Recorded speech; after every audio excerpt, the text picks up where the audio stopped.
Manuver demi manuver terus dilakukan Saipul Jamil dan tim penasihat hukumnya. Mulai dari mengaku dizolimi, dijebak, dan segera ambil langkah pra-peradilan hingga melakukan upaya penangguhan penahanan hingga mengancam gugat balik. Padahal di sisi lain, korban yang bernama DS nyata-nyata menderita karena tragedi yang telah menimpanya.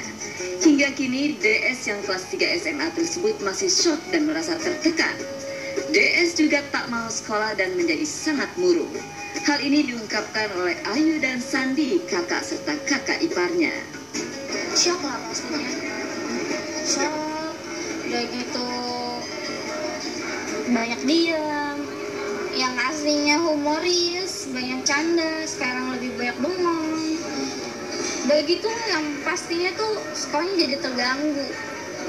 Iya, yang utama kan sekolah. Apalagi dia udah kelas 3, mau ujian. Kabar terbaru, keluarga DS meminta perlindungan dan pendampingan pada pihak Komisi Perlindungan Anak Indonesia atau KPAI, serta meminta untuk bisa menjalankan program homeschooling agar sekolah DS tetap bisa berjalan. Dan DS pun bisa lepas dari trauma, karena lazimnya korban tindak pidana asusila bisa menjadi sangat rentan sisi psikisnya. Saya sih kemarin minta tolong sama KPAI supaya sekolahnya itu biar tetap bisa jalan tanpa ganggu psikisnya dia gitu, tanpa ganggu mental dia, supaya mental dia tetap bisa tampil pulih lagi, tapi sekolahnya tetap bisa jalan gitu. Sedangkan kalau dia harus datang ke sekolah, nggak mungkin. Yang ada baru pulih dikit, ingat, baru pulih dikit, ingat, yang ada nggak sembuh-sembuh.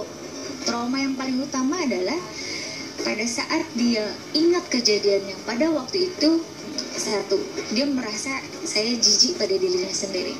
Atau yang paling trauma tingkat tinggi atau adiksi yang paling tinggi adalah dia menyukai hal yang seperti itu. DS yang sempat menjalani pekerjaan sebagai penonton bayaran berharap suatu saat mendapatkan hoki untuk bisa ikutan menjadi selebriti. Namun kini ia mendapatkan malapetaka. Sosok Saipul Jamil yang memang diidolakan oleh DS justru memberi noda dan luka kepadanya. Ayu dan Sandi mengenang pengakuan sang adik, bagaimana tragedi itu harus hadir menghampirinya. Sejak 17 Februari 2016, pagi-pagi DS telah meninggalkan rumah. Dari acara ke acara televisi, diajak oleh Ipul sampai terakhir diajak menginap di rumahnya. Masih menurut Ayu, percobaan tindak pidana pencabulan sudah terjadi pada tanggal 18 Februari dini hari, ketika DS disuruh mandi dan kemudian memijat Ipul. Saat itu DS merasa risih dan agak aneh, makanya remaja yang belum genap berusia 18 tahun ini mencoba mengulur waktu menuju pagi dengan izin sholat kepada Ipul. Namun takdir sepertinya tak berpihak pada DS. Ketika akhirnya ia yang memang kelelahan akhirnya tertidur, yang terjadi akhirnya terjadilah. DS terkejut dan spontan berteriak. Namun tak ada yang peduli apalagi membantu. Padahal di rumah Ipul kala itu ada 3 orang asisten yang semuanya laki-laki. Dia sholat, dia lama-lamaan supaya nggak disuruh pijitin lagi. Tapi akhirnya Bang Ipulnya teriak. Nah teriakan itu yang sering kedengung di adik saya itu. DS katanya mau pijitin lagi gitu. Lama banget sholatnya. Itu yang kedengung di pikiran adik saya sampai dengan saat ini gitu kan. Akhirnya dia pijitin lagi, minta dipijit di bagian dada, dan pada saat pijitan pertama itu kenapa adik saya minta sholat, karena dia sempat diraba sama adik saya, ditepis tangannya.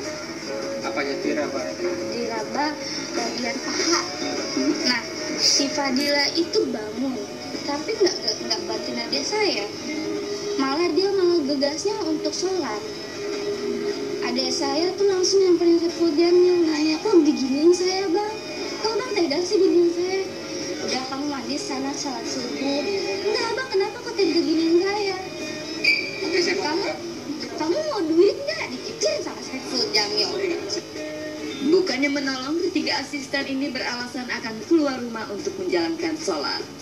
Baru ketika para asisten itu pergi dengan motor, DS kabur berlari menuju pos security kompleks. Karena pertolongan security kompleks itulah DS diantar ke Mapolsek Metro Kelapa Gading, Jakarta Utara. Hingga akhirnya berbuntut, Ipul ditangkap oleh tim reserse Polsek Metro Kelapa Gading. Yang indikasinya tuh dia mau ditinggal berdua gitu. Adik saya tambah takut lah. Cuman kan kalau misalnya kata orang, kenapa nggak teriak? Sekarang kalau misalnya dia teriak terus jadinya malah dibunuh gimana? Kan teman-teman juga tahu yang namanya suka sesama jenis itu kayak kasus yang sebelum-sebelumnya malah jadi dibunuh. Adik saya takut kayak gitu, makanya adik saya curi-curi waktu.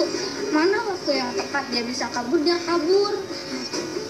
Kriminolog Indra Giri menilai kasus atas Ipul adalah fenomena di negeri ini. Bukan jaminan bahwa orang yang sekian tahun berselera dengan lawan jenis tidak bisa berubah.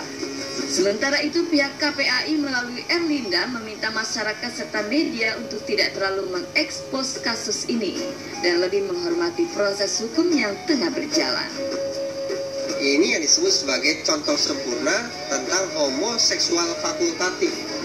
Sama, homoseksual fakultatif adalah orang-orang yang pada dasarnya memiliki ketertarikan seksual dengan lawan jenis.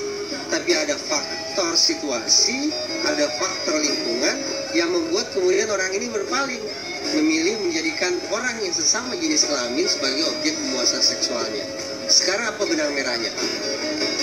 Emfebofilia situasional atau pedofilia situasional dan homoseksual fakultatif, benang merahnya adalah pengaruh situasi.